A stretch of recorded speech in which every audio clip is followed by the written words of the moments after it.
Assalamualaikum warahmatullahi wabarakatuh. Hamdan wa syukran lillah amma ba'. Hadirin sahabat YouTube dimanapun berada, semoga dalam keadaan sehat ya.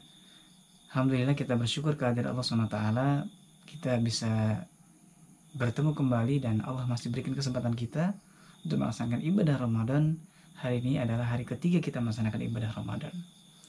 Masih melanjutkan bahasan yang sebelumnya tentang keutamaan Ramadan.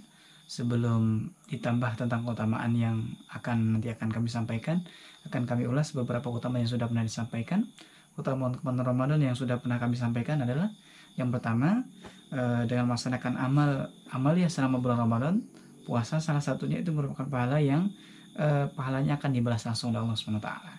Kemudian nomor yang kedua adalah bahwa mulut orang yang berpuasa itu lebih baik di sisi Allah daripada minyak misik. Kemudian yang ketiga, orang yang puasa itu akan mendapatkan dua kegembiraan.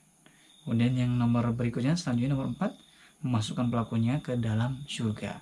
Orang yang berpuasa itu akan dibalas oleh Allah SWT dengan surganya Allah SWT. Nomor 5, puasa akan menjadi pemberi syafaat bagi pelakunya. Kemudian nomor 6 adalah puasa menjadi perisai dari api neraka.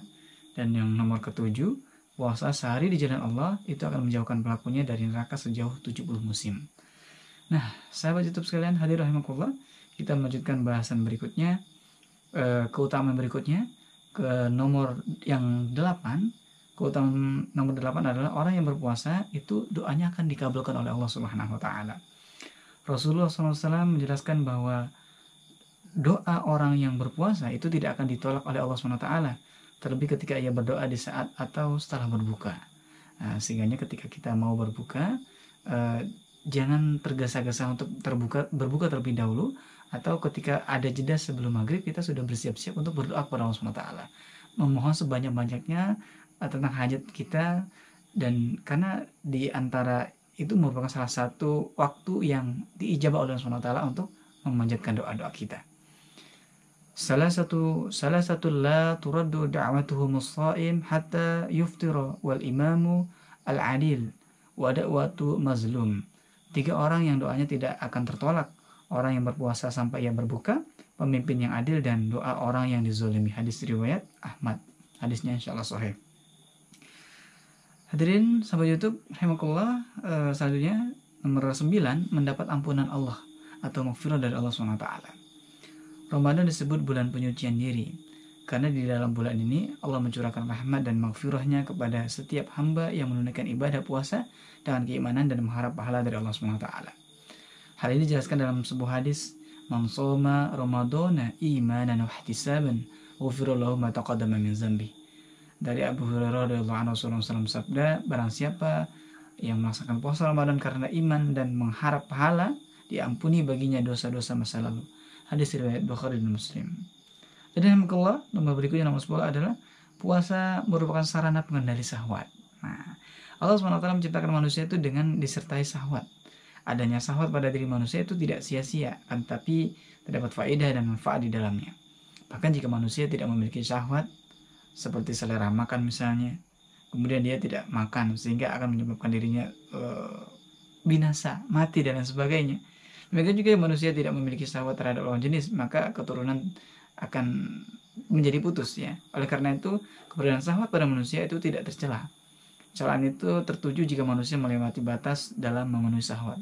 Nabi Muhammad SAW kepada sahabat beliau yang bernama Utsman bin Maz'un radhiyallahu anhu, beliau menyampaikan, "Sesungguhnya aku biasa tidur dan sholat, berpuasa dan berbuka, dan aku menikahi wanita-wanita. Maka bertakwalah kepada Allah, wahai Utsman, karena sesungguhnya keluargamu memiliki hak yang menjadi kewajibanmu, tamumu memiliki hak yang menjadi kewajibanmu, dan jiwamu memiliki hak yang menjadi kewajibanmu. Maka puasalah, berbukalah, sholatlah pada sebagian waktu malam, dan tidurlah pada sebagian waktu malam." Sahabat YouTube hadir rahimakumullah, memasuki nomor yang terakhir tentang keutamaan Ramadan, yaitu pada bulan Ramadan itu ada keistimewaan. Apa keistimewaannya? Lailatul Qadar, yaitu malam Qadar. Nah, ada suatu malam yang bernama Lailatul Qadar. Allah jelaskan di dalam Al-Quran, dalam Quran surah Al-Qadar, Lailatul Qadri khairum min alfi syahr. Jadi malam Lailatul Qadar itu malam nilainya adalah lebih baik daripada min alfi syahr, daripada 1000 bulan. Nah, setiap kita yang memahami tentang kaidah itu, maka sudah sewajarnya, seyogyanya ketika memang sudah memasuki waktu-waktu atau tanda-tanda yang sudah disampaikan oleh para ulama dengan dalil-dalil yang kuat bahwa ketika 10 hari terakhir maka kita sudah pasti berlomba-lomba. Kenapa? Itu adalah salah satu bonus umat Nabi Muhammad yang ketika dia melaksanakan ibadah, maka ibadahnya bisa menyeterai umat-umat Rasul sebelum Nabi Muhammad maksudnya. Karena umat-umat sebelum Nabi Muhammad itu usianya panjang-panjang sahabat itu sekalian. Ada yang ratusan tahun, bahkan ada yang ribuan tahun.